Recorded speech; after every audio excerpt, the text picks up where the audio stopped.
Na svakom trećem kućnom broju po jedan kafić preko noći, par kubika mokrog dima već guši srce, grize oči. A ja se pitam sasvim zbunjen kako da uđem sam s gitarom.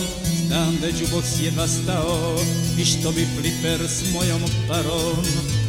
Jer ja sam čovjek bez kafića, jedan od zadnjih takvog soja. Ja nemam svoju marku pića, tu ličnu kartu srednjeg sloja. Jer ja sam čovjek bez kafića, jedan od zadnjih takvog soja. Ja nemam svoju marku pića, tu ličnu kartu srednjeg sloja.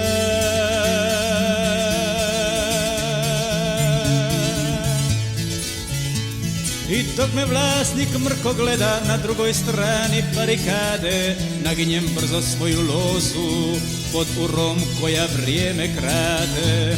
I tada se pitam sasvim zbunjen što mi od starog društva osta, tek neki znanac koji žuri na jednu snogu i s Bogom dosta.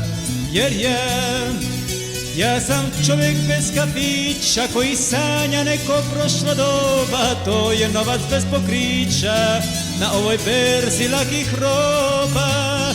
Jer ja sam čovjek bez kafića koji sanja neko prošlo doba, to je novac bez pokrića na ovoj berzi lakih roba.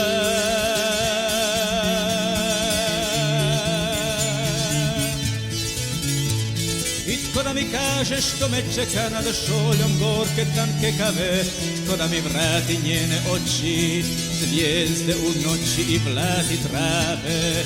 I tada se pitam sasvim zbunjen što vrijedi sjesti i dobro jesti i pod platanom koja lista poneku lijepu ženu sresti.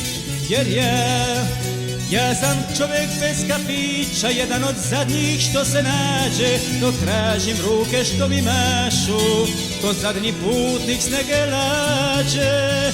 Jer ja sam čovjek bez kafića, jedan od zadnjih što se nađe, dok tražim ruke što mi mašu, ko zadnji putnik s nege lađe.